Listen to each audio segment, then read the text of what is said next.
நீதி செய்கிற தேவன், அவருக்கு காத்திருக்கிற அனைவரும் பாக்கியவான்கள். அல்லேலூயா, ஸ்தோத்திரம், அல்லேலூயா, ஸ்தோத்திரம். உங்களுக்கு இறங்கும்படி கர்த்தர் காத்திருப்பார், உங்கள் மேல் மனதுருகும்படி எழுந்திருப்பார்.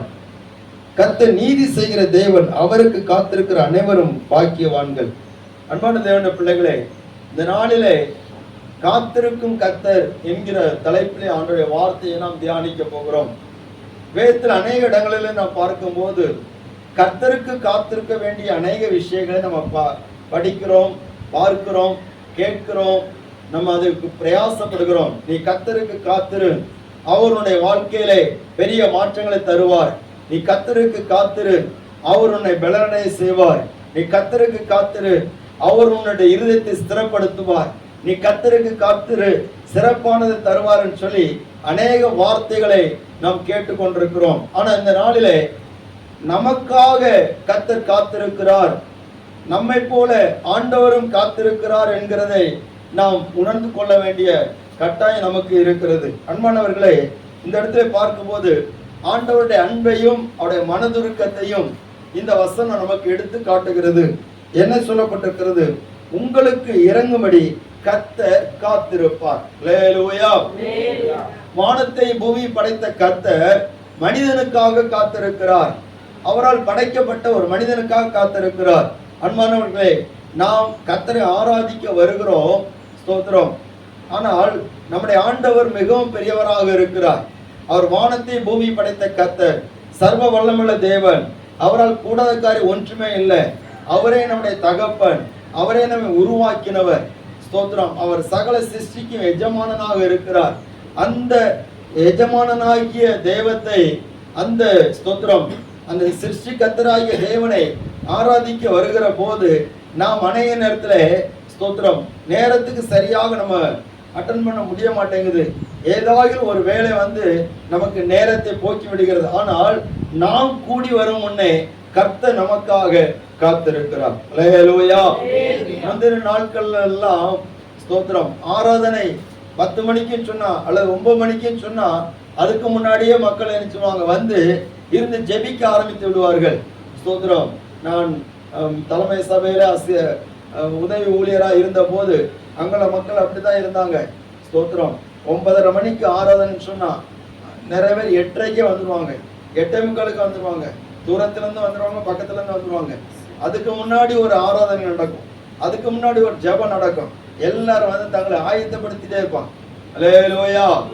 ஆமா, ஸ்தோத்திரம். இந்த ஆராதனை தொடங்குவதற்கு முன்னாடி ஒரு ஆவியில் நிரம்பி, எல்லாரும் ஆவியில் நிரம்பி கை கொட்டி கர்த்தரை ஆராதித்து அப்படியே இருப்பாங்க. பாஸ்டர் ஆராதனை துவக்குவாங்க. அங்க அனல் பறந்த ஒரு ஆராதனையா இருக்கும். அல்லேலூயா, ஸ்தோத்திரம்.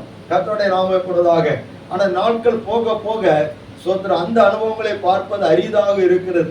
அப்படித்தான் ஆதியிலே ஸ்தோத்திரம் பெந்தேகோஸ்தே திருச்சபைகள், ஆவிக்குரிய திருச்சபைகள், அவர்கள் ஸ்தோத்திரம் ஆவிக்குரிய காரியங்களில் முக்கியத்துவம் கொடுத்து ஆண்டவர் ஆராதிக்க ஆரம்பித்தார்கள். அதன் மூலமாக எழுப்புதல் உருவானது. அல்லேலூயா. இன்றைக்கும் கூட ஆண்டவர் அப்படிப்பட்ட ஒரு காரியத்துக்காக அவர் காத்திருக்கிறார். என் ஜனத்துக்காக நான் காத்திருக்கிறேன், நான் உங்களுக்காக காத்திருக்கிறேன் சொல்லுகிறார். எவ்வளவு அன்புள்ள தேவன், எவ்வளவு மனதுருகிற தேவனாக இருக்கிறார். அன்பானவர்களே, நாம் அவருக்கு காத்திருக்கிறோமோ இல்லையோ, அவர் நமக்காக காத்திருக்கிறார். அல்லேலூயா, அல்லேலூயா, ஸ்தோத்திர. கர்த்தருடைய நாமம் மகிமைப்படுவதாக. அப்போ ஆண்டவர் நமக்காக காத்திருக்கிறார் சொன்னால் எதற்காக எல்லாம் ஆண்டவர் நமக்காக காத்திருக்கிறார் என்பதை குறித்து இந்த நாளிலே நாம் தியானிக்க போகிறோம். கர்த்தருடைய நாமம் மகிமைப்படுவதாக. அல்லேலூயா, ஸ்தோத்திரம். ஒரு பெரிய மனுஷன், இந்த உலகத்தில் உள்ள ஒரு பெரிய மனுஷன் நமக்காண்டி காத்திருப்பாரா? காத்திருக்க மாட்டார். ஸ்தோத்திரம்.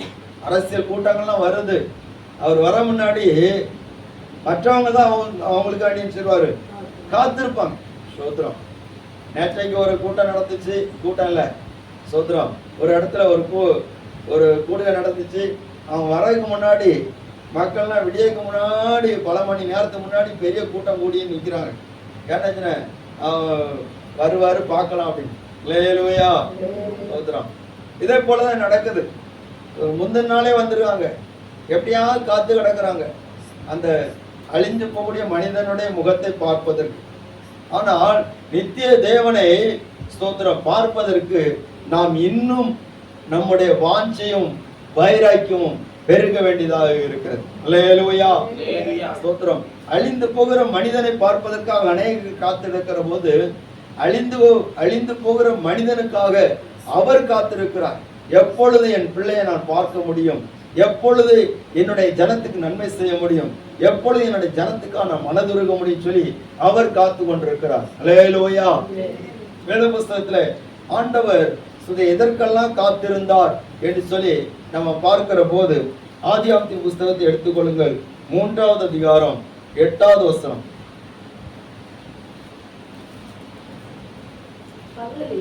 பகலில் குளிர்ச்சியான வேளையிலே தோட்டத்தில் உலாவுகிற தேவனாகிய கர்த்தருடைய சத்தத்தை அவர்கள் கேட்டார்கள். அப்பொழுது ஆதாம்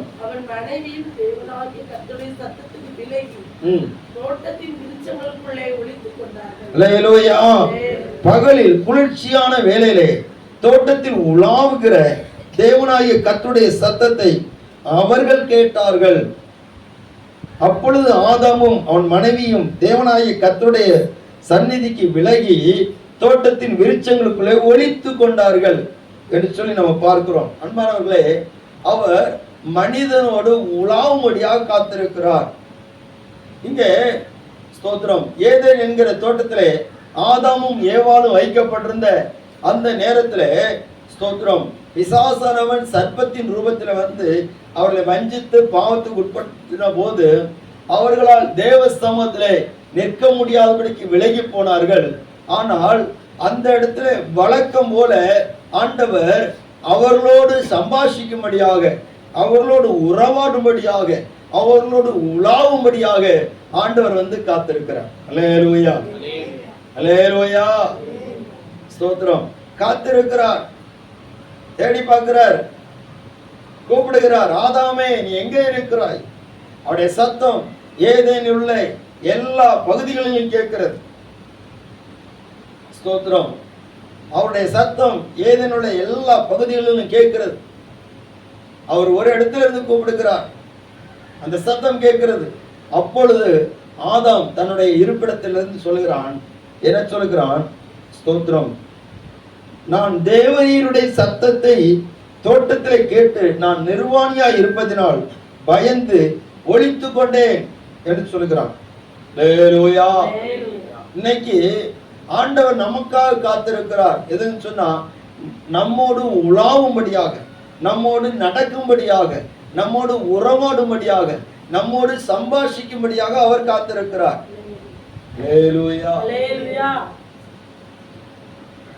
ஆண்டவர் எவ்வளவு அன்பு வைத்திருக்கிறார் பாருங்க. அவரால் படைக்கப்பட்ட மனிதன், மண்ணினால் உருவாக்கப்பட்ட மனிதனோடு அவ்வளவு ஐக்கியத்தை ஆண்டவர் விரும்புகிறார் பாருங்க. ஸ்தோத்திரம். இந்த ஆதாம் அதற்குரிய தகுதி இழந்து விட்டான். இழந்த போது ஆண்டவர் அங்கே வந்து காத்திருக்கிறார், எப்பொழுது இந்த ஆதாமோடு பேச முடியும் சொல்லி. இவன் தூரமாய் போய்விட்டான். அதுக்கு ஆண்டவர் இந்த ஆதாமோடு உலாவ முடியவில்லை.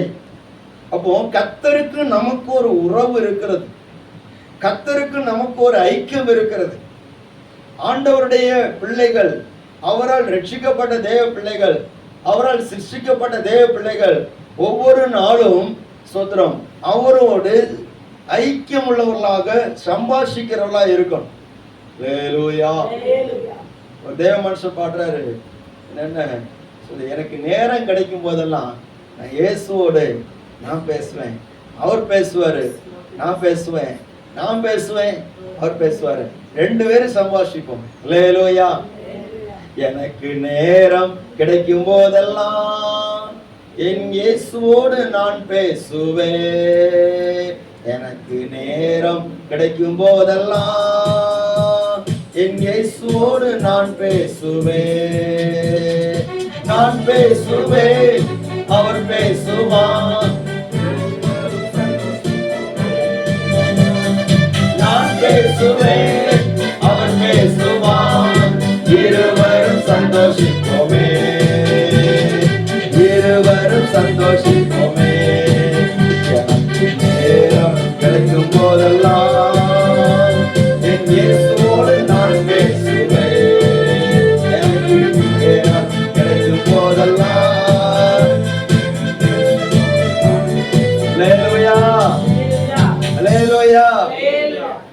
அப்போ நேரம் கிடைக்கும் போதெல்லாம் எப்போ ஒரு சின்ன கேப் கிடைக்கும், எப்போ என்ன டைம் கிடைக்கும், அப்போ நான் ஆண்டவரோடு நான் உலாவிடுவேன், நான் ஆண்டவரோடு தான் இருப்பேன். அல்லேலூயா.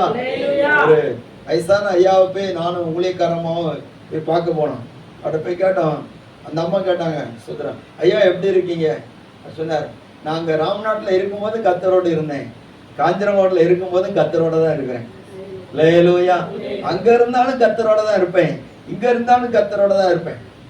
இன்னொரு தேவ மனுஷன் சொல்றாரு, நான் வாழ்ந்தா அவர் என் கூட இருக்கிறாரு, நான் மரித்தா நான் அவர் கூட இருப்பேன்.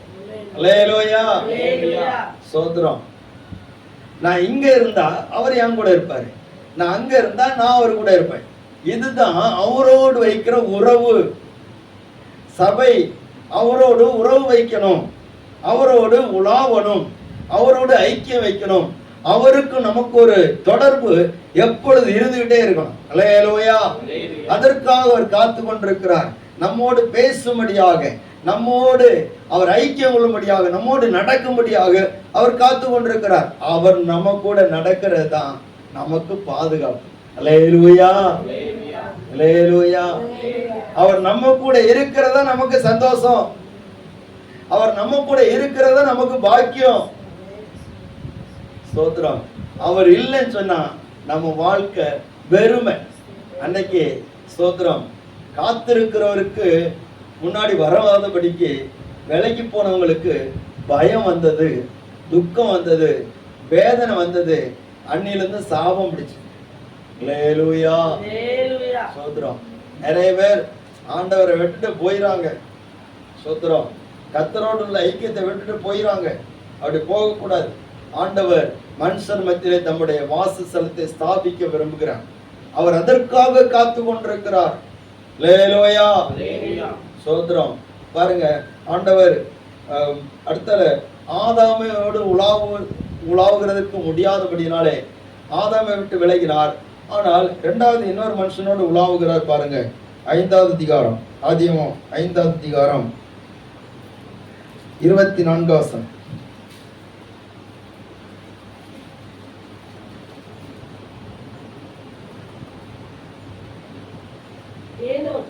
ஏனோக்கு தேவனோட சஞ்சரித்துக் கொண்டிருக்கையில் காணப்படாமல் போனான். அல்லேலூயா. பாருங்க, ஆதாம் உலாவுவதற்கு அவன் தகுதியற்றவனா போனான். பிசாசோடு உலாவும்படியாக, பிசாசு காட்டுகிற ஆசை இச்சைகளோடு உலாவும்படியாக போய்விட்டான். அதனால வஞ்சிக்கப்பட்டுட்டான். சோதரன். அல்லேலூயா. ஆனால் ஆண்டவர் அப்படியே ஆதாமை விடவில்லை, ஆதாமுடைய சந்ததியை விடவில்லை. அவனுக்காக ஒரு வழியை ஏற்படுத்தினார். ஆதாமுடைய 7வது சந்ததியான ஏனோக்கு இடத்துல ஆண்டவர் வர்றாரு. ஏனோக்கு தேவனோட சஞ்சரித்து கொண்டே இருக்கிறான். ஸ்தோத்திரம். எவ்வளவு நல்ல ஆண்டவர். இந்த மனிதன் அப்படியே விடல, சந்ததி அப்படியே விடல. 7வது சந்ததி ஏனோக்கோடு கூட ஆண்டவர் சஞ்சரிக்கிறார். ஏனோக்கு பேசுகிறான், கர்த்தர் பேசுகிறார். ஏனோக்கு நடக்கிறான், கர்த்தர் நடக்கிறார். அவங்க 2 பேரும் அப்படியே போயிட்டே இருக்கிறாங்க. அல்லேலூயா. வேத ஸ்தோத்திரம். ஏனோக்கு தேவனோட சஞ்சரித்து கொண்டிருந்தான். தேவனோட சஞ்சரித்து கொண்டிருக்கையில் காணப்படாமல் போயிட்டான். ஸ்தோத்திரம். 365 வருஷம் உயிரோடு இருந்ததுல 300 வருஷம் அவன் தேவனோடு சஞ்சரிச்சிருக்கான். அல்லேலூயா. ஒரு அல்லேலூயா சொல்லுங்க பார்ப்போம். ஏனோக்கு எத்தனை வருஷம் உயிர் வாழ்ந்தா சொல்லுங்க பார்ப்போம். எத்தனை வருஷம்? 365 சோத்ரம். அல்லேலூயா. நீங்க சொல்றத பார்த்து எனக்கே மறந்துடும் போல இருக்கு. சோத்ரம். எல்லாரும் உற்சாகமா இருக்கீங்களா? பைபிள்லாம் வாசிக்கலாம். ஒரு அல்லேலூயா சொல்லுங்க. பைபிள்லாம் வாசிக்கிறவங்க கர்த்தர் உங்களை ஆசீர்வதிப்பார். சோத்ரம். சில கூட்டத்தில் கேட்பாங்க, பைபிள் கொண்டு வந்திருக்கீங்களான்னு கேட்பாங்க. சோத்ரம். நீங்க எல்லாரும் பைபிள் கொண்டு வந்திருப்பீங்கன்னு நான் உறுதியா நம்புறேன். அல்லேலூயா. கர்த்தர் உங்களை ஆசீர்வதிப்பார். பாருங்க, அப்போ ஏனோக்கு 365 வருஷம் உயிர் வாழ்ந்திருக்கிறார். இந்த 365 வருஷத்துல அவர் அதிகமான வருஷங்கள் யாரோடு தெரியுமா வாழ்ந்திருக்கிறாரு? வாசிங்க. 21 21 வருஷம், 22 வருஷம். ஏனோக்கு ம். 65 வயதான போது மெத்துசலாவை பெற்றான். ஏனோக்கு மெத்துசலாவை பெற்ற பின் 300 வருஷம் தேவனோட சந்தித்துக் கொண்டிருந்து குமாரரையும் குமாரத்திகளையும் பெற்றான். ஏனோக்குடைய நாளெல்லாம் 365 வருஷம். அல்லேலூயா. சரி, எத்தனை வருஷம் உயிரோடு இருந்திருக்கிறாரு? 365 வருஷம். அப்போ 365 வருஷத்துல அதிகமான வருஷங்கள் யாரோட வாழ்ந்திருக்கிறாரு? தேவனோட வாழ்ந்திருக்கிறார். தேவனோட வாழ்ந்திருந்தாலும் அவர் குமாரரையும் குமாரத்திகளையும் பெறதான் செய்தார். அப்படின்னு சொன்னா தேவனோடு வாழ்ந்திருக்கிறாரு. தன்னுடைய குடும்பத்துல நல்ல ஐக்கியம் அவருக்கு இருந்திருக்கு. சிலவங்க என்ன பண்ணுவாங்க, நான் ஆண்டவரோட இருக்கிறேன்னு சொல்லிட்டு குடும்பத்தை நினைச்சிருவாங்க, விட்டுருவாங்க. சோதரம். ஆனா இவர் அப்படி செய்யல. தேவனோடு இருந்ததுனால குடும்பத்தை நடத்துவதற்கும் ஆண்டவர் நினைச்சிருக்கிறாரு, அவரை நேர்த்தியா நடத்திருக்கிறார். அல்லேலூயா. எல்லாமே அவர் தானே கொடுத்தது. குடும்பத்து மனைவி பிள்ளைகளே தேவன் தான் கொடுத்தது. அதனால தேவனோடு சஞ்சரிக்கிற மனுஷன் தன்னுடைய குடும்பத்தை நல்லா கவனிப்பான், நடத்துவான். அல்லேலூயா. ஆனா இவரு அதிகமான சஞ்சரித்த நாட்கள் தேவனோடு சஞ்சரிச்சிருக்கிறார். வாழ்க்கையினுடைய பெரும் பகுதி கர்த்தருக்கு. அப்ப நம்ம ஒரு நாளினுடைய பெரும் பகுதி எதுக்கு கொடுக்கிறோம்? ஆண்டவருக்கு கொடுக்கிறோமா? கொடுத்து பார்த்ததுன்னா நம்ம இங்க இருக்க மாட்டோம், இன்னும் ஆண்டவர் பெரிய காரியங்களை செய்திருப்பார். அல்லேலூயா. ஸ்தோத்திரம். இப்போ ஏனோக்க தாண்டி அடுத்த யார் தேவனோட உலாவனாங்கன்னு சொன்னா, ஆதியாகமத்தின் புஸ்தகம் 6வது அதிகாரம் 9வது வசனம். நோவாவின் வம்ச வரலாறு. நோவா தன் காலத்தில் இருந்தவர்களுக்குள்ளே நீதிமானும் உத்தமனுமாயிருந்தான். நோவா தேவனோட சஞ்சரித்துக் கொண்டிருந்தான். அல்லேலூயா. பாருங்க, அடுத்த நோவா தேவனோடு உலாவுகிறான், தேவனோடு சஞ்சரிக்கிறான். இப்படித்தான் தேவ மனிதர்கள் இருந்திருக்கிறாங்க. அதனால தான் நோவாவுடைய குடும்பம் முழுவதும் பாதுகாக்கப்பட்டது. அல்லேலூயா. ஒரு அல்லேலூயா. ஆண்டவர் நமக்காக காத்திருக்கிறார். எதுக்கு சொன்னா, நம்மோடு உலாவும்படியாக, நம்மோடு சஞ்சரிக்கும்படியாக, நம்மோடு ஐக்கியம் வைக்கும்படியாக, நாம் அவரோடு இருக்க, அவர் நம்மோடு இருக்க நமக்காக காத்து கொண்டிருக்கிறார். அல்லேலூயா. எவ்வளவு நல்ல ஆண்டவர். லேவியராகமத்தின் புஸ்தகம். நான் உங்கள் நடுவிலே உலாவி உங்கள் தேவனாய் இருப்பேன், நீங்கள் என் ஜனமாய் இருப்பீர்கள். அல்லேலூயா. நான் உங்கள் நடுவிலே உலாவி உங்கள் தேவனாய் இருப்பேன், நீங்கள் என்னுடைய ஜனமாய் இருப்பீர்கள். ஆண்டவர் எப்படி விரும்புகிறார் பாருங்க. நான் உங்கள் நடுவில் உலாவணுன்னு விரும்புகிறேன். அல்லேலூயா. அவர் உலாவதுக்கு நம்ம இடம் கொடுக்கணும். இஸ்ரவேல் சபையில ஆண்டவர் உலாவினார் என்று சொல்லி நம்ம பார்க்கிறோம். நீங்க என் ஜனமா இருப்பீங்க, நான் உங்கள் தேவனா இருப்பேன். ஸ்தோத்திரம். கர்த்தருடைய நாமம் இப்படிதாக. பாருங்க, மோசே அதற்காக தேவ சமுத்திரத்தை போய் காத்திருக்கிறார். 40 நாட்கள் காத்திருக்கிறார். ஆண்டவரை நான் என்ன செய்யணும்? ஆண்டவர் எதற்கு கட்டளை கொடுத்தார்? எதற்கு பிரமாணங்களை கொடுத்தார்? கவனிங்க. அல்லேலூயா. எதுக்கு 10 கட்டளைகளை கொடுத்தார்? அது 4 கட்டளைகள் தேவனை குறித்தவைகள், 4 கட்டளைகள் மனிதனை குறித்தவைகள். இதை ஏன் கொடுத்தார்? எதுக்கு கொடுத்தாருன்னா, நீ கர்த்தருடைய பரிசுத்த ஜனம், இந்த கட்டளைகளின்படி நீ நடக்கிற போதுதான் நான் உன் நடுவில் உலாவ முடியும். அதுக்கு ஒரு ஆசரிப்பு கூடாரத்தை செய்வதற்கான காரியங்களை செய்கிறார். என்னென்ன ஆராதனை செலுத்தணும், எப்படி பலி செலுத்தணும், என்ன தூப வர்க்கம் செலுத்தணும், என்ன காரியங்கள் செய்ய ஒன்னொன்னா கொடுக்கிறார். என்ன, நான் உங்கள் நடுவில் உலாவுவதற்காக விரும்புகிறேன். அல்லேலூயா. அப்ப எல்லாரும் இருக்கிற மாதிரி நம்ம இருக்க முடியாது, மற்ற ஜனங்கள் இருக்கிற மாதிரி நம்ம இருக்க முடியாது. என்ன, நம்ம கர்த்தர் உலாவுகிறார்.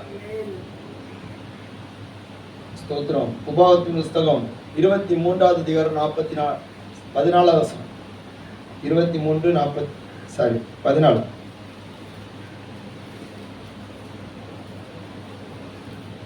உன் தேவனாகிய கர்த்தர் உன் தேவனாகிய கர்த்தர் உன்னை ரட்சிக்கவும் சத்துருக்களை உனக்கு ஒப்பு கொடுக்கவும் உன் பாளையத்திற்குள்ளே உலாவிக் கொண்டிருக்கிறார். அல்லேலூயா. ஆகையால் அவர் உன்னிடத்தில் அசூசியான காரியங்களை கண்டு உன்னை விட்டு போகாதபடிக்கு உன் பாளையம் சுத்தமாயிருக்க கடவுது. அல்லேலூயா. ஸ்தோத்திரம். அவர் உன்னை ரட்சிக்கவும் உன் சத்துருக்களை உன் கையில் ஒப்பு கொடுக்கவும் உன் பாளையத்துக்குள்ளே இருக்கிறார், உலாவி கொண்டே இருக்கிறார். அதனால உன்னிடத்தில் அசூசியான காரியத்தை கண்டு அவரை செய்கிறார், வெளியே போயிடக்கூடாது, ஆகிட்டே இருக்கிறார். ஆண்டவர் காத்திருக்கிறார், நம்மோடு உலாவும்படியாக காத்திருக்கிறார். சொல்றோம். அடுத்தல பாருங்க, 2 சாமுவேல் 7ஆம் அதிகாரம் 6ஆம் வசனம் 7ஆம் வசனம்.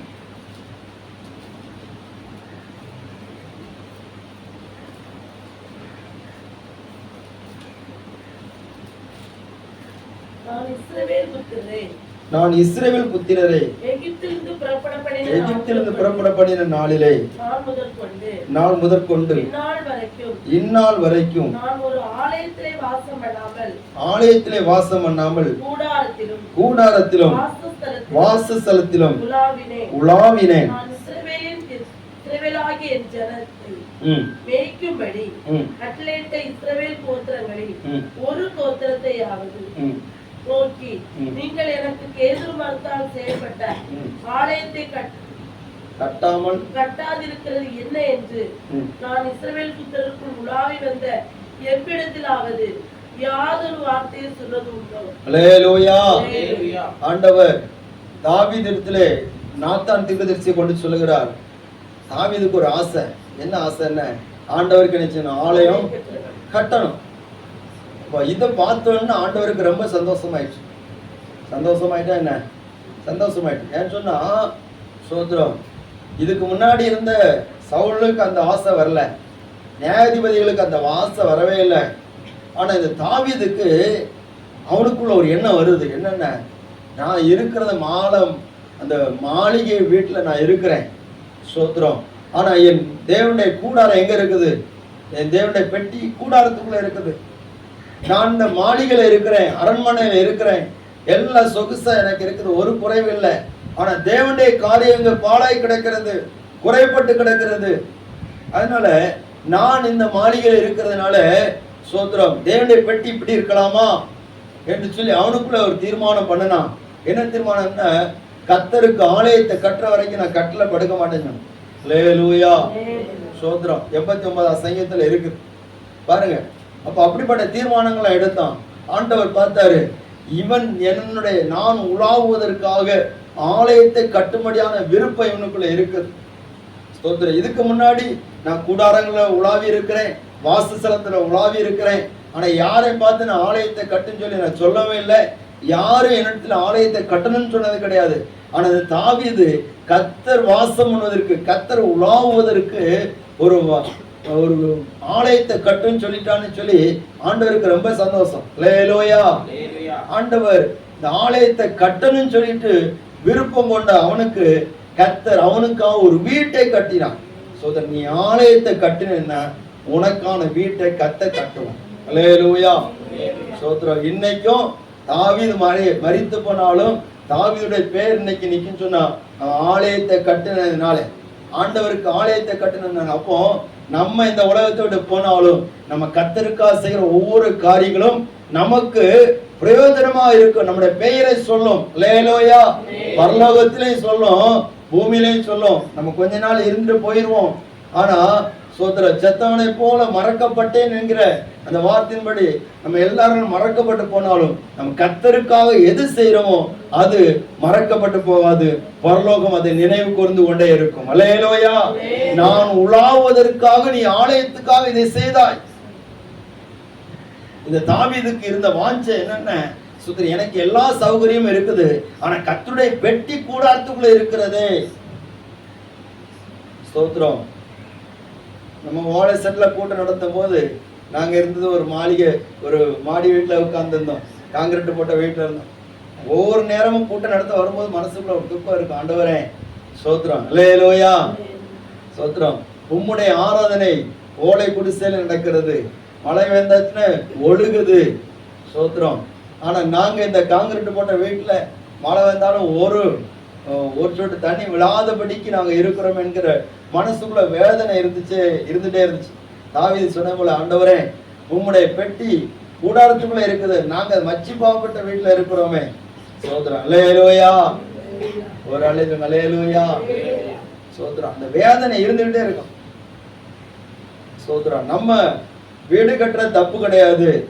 வீடு கத்த நமக்கு தருகிற சுதந்திரமாக இருக்கிறது. ஆனால் கர்த்தர் உலாவுவதற்கான காரியங்களை நம்ம நினைச்சோம் வாஞ்சிக்கணும். அவர் உலாவுகிறதற்கு அவருடைய வாசஸ்தலத்தை நம்ம ஆயத்தப்படுத்தி கொடுக்கணும். தாவீது கர்த்தர் உலாவுவதற்கான வீட்டை குறித்த அவனுடைய வாஞ்சியும் வைராக்கியம் அதிகமா இருந்ததுனால அவன் சேர்த்து வச்சுட்டே இருந்தான். அவனுக்கு எவ்வளவு பொண்ணு வந்தாலும், எத்தனை வெள்ளி வந்தாலும், எத்தனை வெண்கலம் வந்தாலும் எல்லாம் கர்த்தருடைய ஆலயத்துக்கு. அல்லேலூயா. ஸ்தோத்திரம். மரித்த பிற்பாடு யாரும் எடுத்துட்டு போவாங்க, அது கர்த்தருடைய ஆலயத்துக்கு அழைச்சிட்டோம்.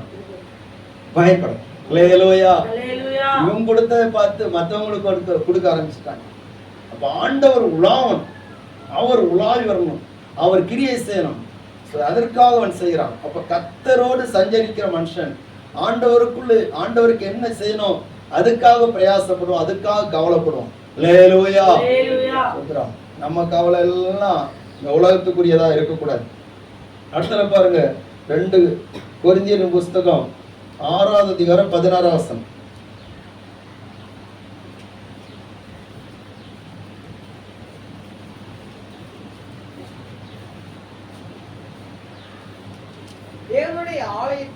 தேவனுடைய ஆலயத்துக்கும் சம்பந்தம் ஏது?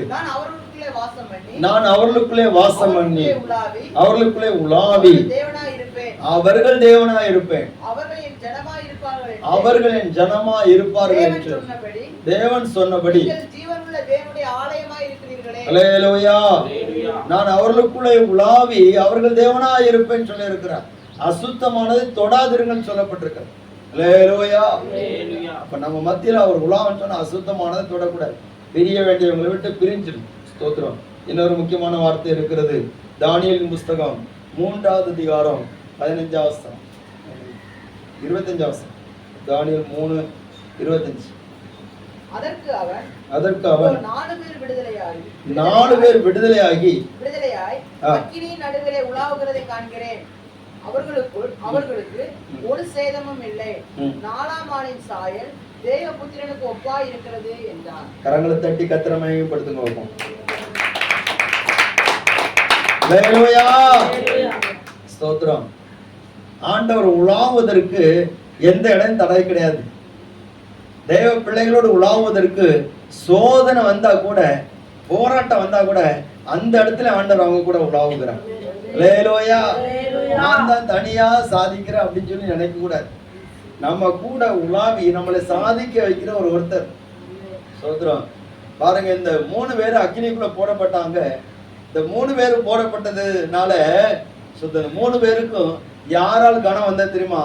4வது ஒருத்தர் உலாவி கொண்டிருந்தாரு, அவரால் தான் இவர்களுக்கு கனம் வந்தது, விடுதலை வந்தது. அல்லேலூயா. உங்க நடுவுல ஒருத்தர் உலாவிட்டே இருக்கிறார். நீங்கள் அறியாதிருக்கிற ஒருத்தர் உலாவிட்டே இருக்கிறார். உங்களுக்கு எந்த போராட்டமா இருந்தாலும் சரி, எந்த பலவீனமா இருந்தாலும் சரி, அதுல இருந்து விடுதலை தருவதற்கு உங்களோடு ஒருவர் உலாவி கொண்டே இருக்கிறார். அல்லேலூயா. ஸ்தோத்திரம். இந்த அக்கினி 7 மடங்கு அதிகமாக்கப்பட்டிருக்கிற அந்த தீயில, அந்த நெருப்பு சூளையில, ஸ்தோத்திரம், இந்த 3 பேரும் போடப்படுகிறாங்க. பாருங்க, இப்படி இந்த நெருப்புக்குள்ளால போன இவர்களோடு கர்த்தர் உலாவதற்கு ஒரு காரணம்னு சொன்னா, கர்த்தரங்களை விடுவித்தாலும் விடுவிக்காம போனாலும் நாங்க அவரை ஆராதிக்கிறதை விட மாட்டோம். அல்லேலூயா. எந்த விக்கிரகத்தை நாங்க நிச்சய மாட்டோம், வணங்க மாட்டோம். விக்கிரகத்தை மட்டும் இல்ல, ராஜாவை கூட நாங்க வணங்க மாட்டோம். அல்லேலூயா. எந்த மனுஷனே நாங்க வணங்க மாட்டோம். அவருக்கு தான் எங்க துதி, எங்க ஸ்தோத்திரம், எங்க கனம், எங்க புகழ்ச்சி எல்லாம் அவருக்கு தான் அப்படின்னு வைராக்கியமா நின்றார்கள். கர்த்தர் அவர்களோடு அக்கினி நடுவில் உலாவி இருந்தார். ஸ்தோத்திரம். ஆதாமோடு உலாவுவதற்காக காத்து கொண்டிருந்தவர் ஆதாம் அதற்குரிய தகுதியை இழந்து விட்டான். ஏனோக்கோடு உலாவினார், நோவாவோடு உலாவினார், மோசேயோடு உலாவினார். ஸ்தோத்திரம். அல்லேலூயா. தாவீது ஸ்தோத்திரம் அந்த வாசஸ்தலத்திலே தேவனுடைய ஆலயத்தில் உலாவினார். அக்கினி நடுவில் உலாவுகிறார். ஸ்தோத்திரம். உலாவுவதற்காக காத்து கொண்டிருக்கிறார். நம்மோடு நடப்பதற்காக காத்து கொண்டிருக்கிறார். நம்மோடு ஐக்கியம் வைப்பதற்காக அவர் காத்து கொண்டிருக்கிறார். அல்லேலூயா. ஸ்தோத்திரம். அப்போ ஆண்டவர் இன்னொரு வார்த்தை சொல்லுகிறார். வெளிப்படுத்தின விசேஷம் 2வது அதிகாரம் 5வது வசனம். ஆகையால் நீ இந்த நிலைமையிலிருந்து விழுந்தாய் என்பது 4:5. ஆனாலும் நீ ஆதியில் கொண்டிருந்த அன்பை விட்டாய் என்று உன் பேரில் எனக்கு குறை உண்டு. ஆகையால் நீ இன்ன நிலைமையிலிருந்து விழுந்தாய் என்பதை நினைத்து மனம் திரும்பி ஆதியிலே செய்த கிரியைகளை செய்வாயாக. இல்லாவிட்டால் வந்து அல்லேலூயா. நீ ஆதியில் இருந்து அன்பை விட்டாய் என்று உன் பேரில் எனக்கு குறை உண்டு. ஆண்டவர் என்ன சொல்ற? நீ ஆதியில எனக்கு என் கூட உலாவினியே, ஆதியில ஒரு அன்பு வச்சிருந்த, அதை நீ விட்டுட்ட. நீ இப்போ பிரயாசப்படுற, உனக்குள்ள ஆவிக்கிரிய காரியங்களாம் கிரியை செய்து உண்மைதான், ஆனா அந்த அன்பு இல்ல. அல்லேலூயா. ஸ்தோத்திரம். அந்த அன்பு இல்ல.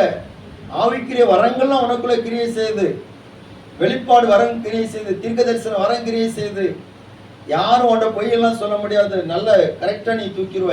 ஆனா அந்த ஆதியில் இருந்த என்னோடு இருந்த அந்த அன்பும் ஐக்கியம் உனக்கு இல்ல. நீ மனம் திரும்பிரு. எந்த காரியத்துல அந்த அன்பை விட்டேன்னு சொல்லி நீ நினைச்சு பார்த்து மனம் திரும்பி அந்த அன்பில வா என்று சொல்லி ஆண்டவர் சொல்லுகிறார். அல்லேலூயா. அல்லேலூயா. ஸ்தோத்திரம். கர்த்தருடைய நாமம் இப்படிதாங்க. நிறைய குடும்பங்கள பிரச்சனை, நிறைய குடும்பங்கள போராட்டம். காரணம் சொன்னா கல்யாணம் முடிஞ்ச நாட்கள்ல இருந்த அன்பு போக போக என்ன செய்யுது? குறைஞ்சிருது. ஆனா இயேசுவின் தாய்ன்னு சொல்றாங்க, அவங்களுக்கு திராட்சரசம் இல்லை. அப்போ ஆண்டு சொல்லுவார், ஸ்திரியை உனக்கு எனக்கு என்ன, என் வேலை இன்னும் வரல அப்படின்னு அற்புதம் செய்வதற்கான வேலைக்காக கர்த்தர் காத்து கொண்டிருக்கிறார். அல்லேலூயா. உங்க குறைவுகள் எல்லாம் நிறைவாக்குவதற்கான வேலைக்காக அவர் காத்துட்டு இருக்கிறார். நம்ம இப்ப கிடைச்சிடாதான், கொஞ்சம் இப்ப கிடைச்சிடாது, உடனே ஜோமன உடனே ஆண்டவர் செய்யணும் தந்தனை எதிர்பார்க்கிறோம். ஆனா நமக்காக அவர் காத்திருக்க, எப்ப அற்புதம் செய்யணும் அவருடைய வேலை, அவர் குறித்த டைமுக்காக காத்துட்டு இருக்கிறார். அல்லேலூயா. உங்களுக்கு ஒரு விடுதலை கிடைக்கும், உங்க குறைவுகள்லாம் நிறைவாகும், உங்க குடும்பத்தை ஆசீர்வதிப்பார். உங்க குறைவினாலே நீங்க பல விதத்தில் நின்று அனுபவிக்கிறவங்களா இருக்கலாம், கர்த்தர் எல்லாவற்றிலும் உங்களுக்கு அற்புதம் செய்வார். அதற்காக காத்து கொண்டிருக்கிறார். அல்லேலூயா. எல்லாரும் ஜெபிக்க போகிறோம், எல்லாரும் ஜெபம் பண்ணுவோம். 2 கருத்து தான் சொல்லியிருக்கிறேன். கர்த்தர் நம்மோடு உலாவும்படியாக காத்திருக்கிறார். 2வது நமக்கு அற்புதம் செய்வதற்காக அவர் காத்திருக்கிறார். ஸ்தோத்திரம்.